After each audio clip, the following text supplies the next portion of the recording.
Kia ora guys, and welcome to my video review of the All Blacks 26-13 victory over France last night at Westpac Stadium in Wellington. Quick synopsis of the game.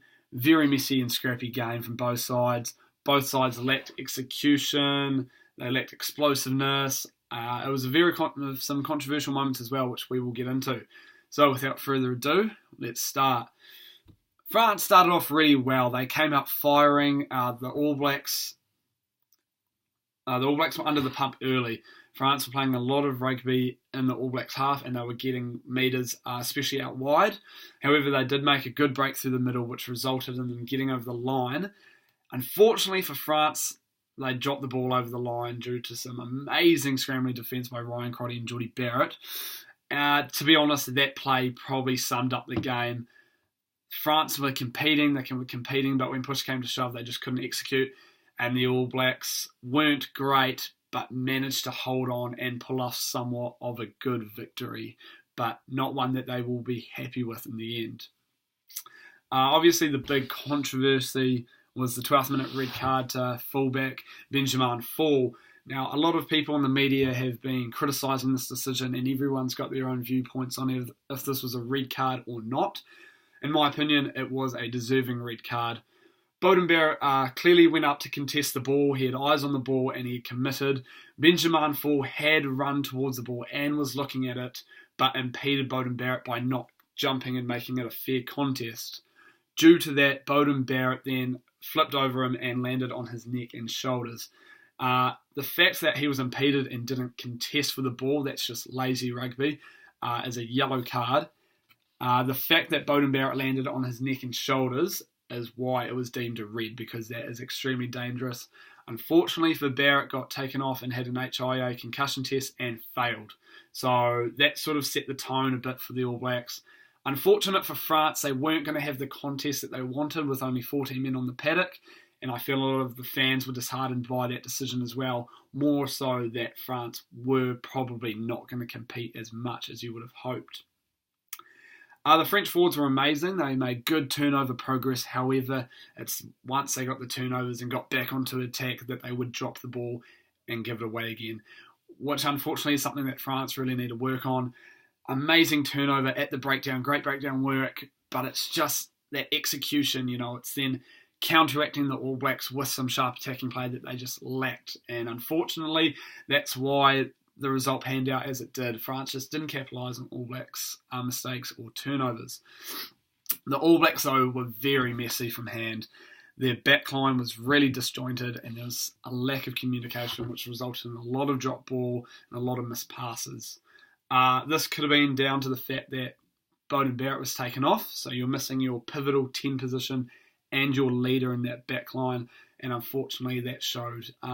No disrespect to Damian McKenzie, he had a great game when he stepped into the 10 jersey. It was just that All Blacks were lacking that leadership and no one seemed to step up around to lead the back line, and unfortunately that's what let the All Blacks down. When they got the ball wide, it was superb, but they just spent too much time mucking around in amongst the midfield and just didn't distribute the ball enough. Both teams lacked discipline. They were scrappy. There's a bit of push and shove, but penalties were just going off the radar. And it was an unfortunate game. Both squads, I think, were just getting frustrated by the circumstances of the game. That's what resulted in so many penalties. All Blacks, very poor discipline on defensive penalties. They gave a lot away, a lot of penalties in the red zone. France, yet again, unfortunately, couldn't capitalise on that. They would form a scrum or line out and then lose it, and that would be the story of the game. So in the end, look, not a clean game. The All Blacks managed to get the victory nonetheless, but a lot for both teams to work on. So let's get into some player reviews. Jordie Barrett, great game from Jordie Barrett actually, I feel. 2 tries, nearly got a third. 3 amazing breaks, amazing under the high ball, and a very superb kicking game. Look, defence could have been a bit better. He strung really well with Rieko Ioane and Ben Smith when he moulded into the back line. Great game, probably the most standout player on the paddock, Jordie Barrett. I give him a 7.5 out of 10. Ben Smith, another pretty solid game from Ben Smith. You know, he made lots of good tackles, 5 from 6. He beat 3 defenders. He scored an amazing try. Just didn't get the ball that he needs to do more things. You know, Ben Smith can go from having, you know, a good Ben Smith game to a great Ben Smith game by getting more ball. And unfortunately, yet again, that lackness of communication and effectiveness in the backline resulted in Ben Smith not getting the ball that he needed. Nonetheless, he had a very good game from himself, so I give him a 7. Anton Lienert-Brown came off after a great game last week, very explosive. Unfortunately, just didn't execute that last night. He just failed to hit the gaps. He failed to just be explosive, and yet again, that stringing in the midfield last night just didn't quite do it for me. Bit of a mixed game, Anton Lienert-Brown. I mean, he's made his tackles and he didn't have a bad game. I'm just saying he just wasn't hitting his straps quite well as what he usually does. So for that, I'm giving him a 6. Ryan Crotty, had another good Ryan Crotty game last night. 7 from 9 tackles. Great scrambling defence. Good linking up with Jordie Barrett in the back line. Fortunately, the thing that cost Ryan Crotty last night was not stepping up into that leadership role. When Beauden Barrett was taken off and young Damian McKenzie was brought into that 10 role, Ryan Crotty really needed to step up and really needed to drive that back line to, you know, get over the advantage line, get the ball wide and score. Unfortunately, Ryan Crotty just didn't quite have that last night, nor did Aaron Smith, so Damian McKenzie was sort of playing in between two guys where one of them really needed to step up and lead the team, and unfortunately he failed to do so. Nonetheless, a very good game, Ryan Crotty. I give him a 7. Beauden Barrett, unfortunately, taken off in the 12th minute after failing his concussion test from that high ball incident. Hopefully he comes right for the next test, and hopefully everything's all good there. So wasn't able to rate him last night. Rieko Ioane was electric on attack last night. Whenever he got the ball in space, you know, his pace is just superb. France were finding it very hard to capitalise nor catch him when he had the ball. Same deal with Ben Smith. Didn't get enough ball, and that's where they were lacking last night. He didn't get enough ball. When he did, he was amazing. He beat 5 defenders. He made amazing line breaks, but just didn't get enough opportunities to be great. Missed a few tackles, but linked really well with Jordie Barrett when he came into the back line. For that, I'm giving Rieko a 7.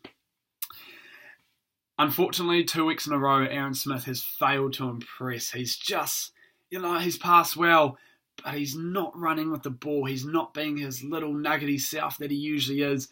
And unfortunately, last night that showed.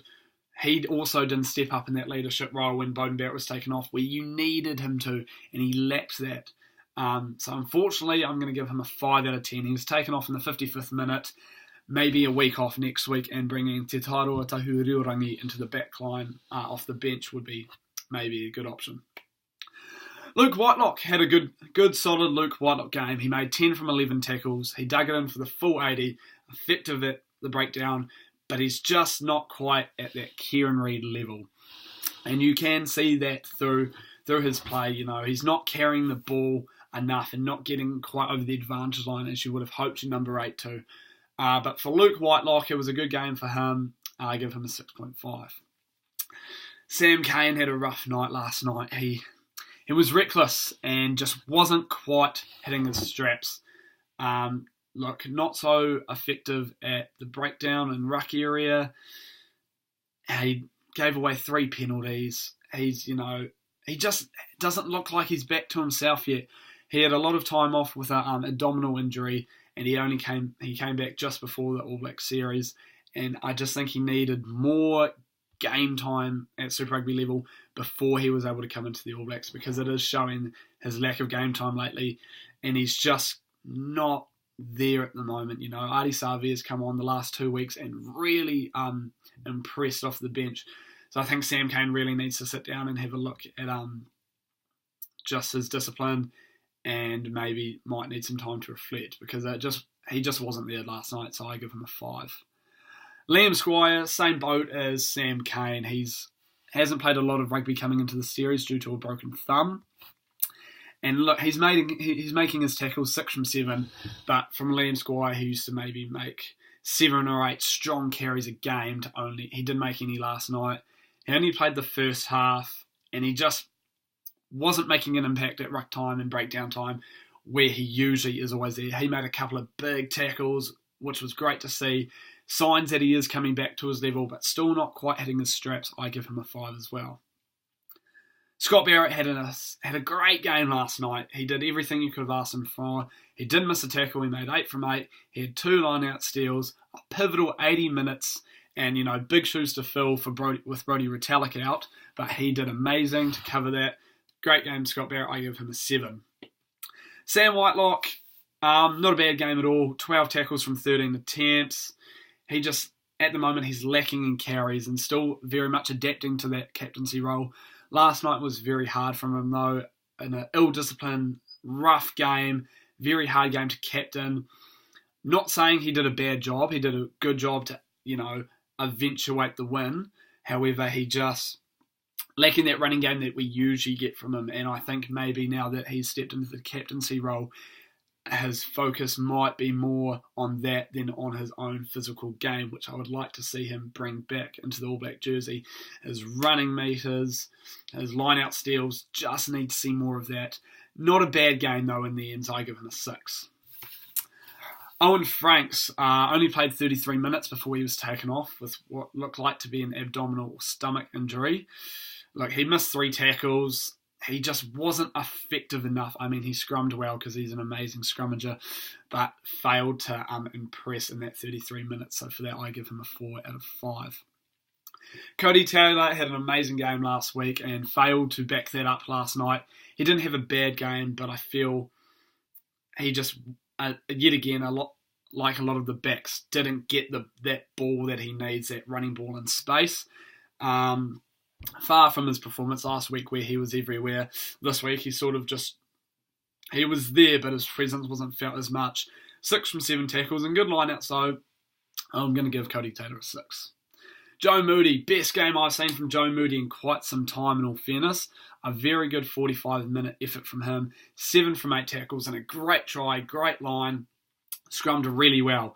Last week, I mentioned he was a bit off, so it's good to see him. He just played an absolutely superb game last night. Would have liked to have seen him stay on a bit longer. Unfortunately, he came off after 45, so I give him a 7. And just a quick rundown of the bench. Nathan Harris came on for Cody Taylor in the 50th minute. Made 7 tackles from 9 attempts. 1 line-out loss. He wasn't as effective on attack as what you want from your hooker, but on defence, he was pretty solid, so I give him a 5.5. Karl Tuinukuafi, same deal, came on the 46th minute, scrummed well, but didn't quite, make any turnovers or really challenge the French at breakdown time, so I give him a 5.5. Ofa Tuingafasi, he came on, but he just lacked impact at the breakdown. He scrummed really well. He got a good 34 minutes and he made 5 from 6 tackles, so I give him a 5. Vai Fafita, 9 tackles from 10 attempts. Just lacked that running game. He got a whole 40 minutes, but didn't quite show what he can do on attack. Yet again, the All Blacks not distributing that ball well enough for him to be able to do that. So for that, I give him a 5.5. Ardie Savea came on and really stepped up. Made 14 tackles from 17 attempts. 1 really good run. Really aggressive and nitty-gritty at the breakdown area. And for that, I give him a 6. Maybe a cheeky start next week. Maybe. TJ Perenara came on and just, unfortunately, in his 16 minutes on, failed to capitalise on French mistakes. He got a yellow card as a result of a string of All Blacks penalties in the red zone, so he was just a victim of a team offence. Hot and cold for me at the moment, TJ Perenara. Want to see him just run with the ball more as he usually does, so I give him a 4.5. Damian McKenzie, big shoes to fill when he came on. Superb running, great kicking. As I said, maybe just lacking that leadership a bit, but he's still young, so I give him a 7. Good game, Damian McKenzie. And Nangi Lamape, only 5, 23 minutes, didn't have the opportunities to excel as what he usually does. So all in all, rough game, but plenty for both teams to learn. The next test will be very interesting. Would like to see Nihi Mulnaskala come into the 23. Would love to see Te Tairoa Tahuriorangi come onto the bench, and maybe Shannon Frizzell or Jordan Taufua also on the bench for their debuts. And other results overnight, Ireland snagging a 26-21 victory over Australia to keep that series alive. The third test next week will be an amazing, don't miss that one. South Africa claiming the series over England with a 23-12 victory, and Wales getting it over Argentina 30-12. So, all in all, plenty for both teams to learn. Wasn't the best game of rugby, but should be, nonetheless, a great game next week in Dunedin. Thank you for listening. Please give me a subscribe and a like. See you next week.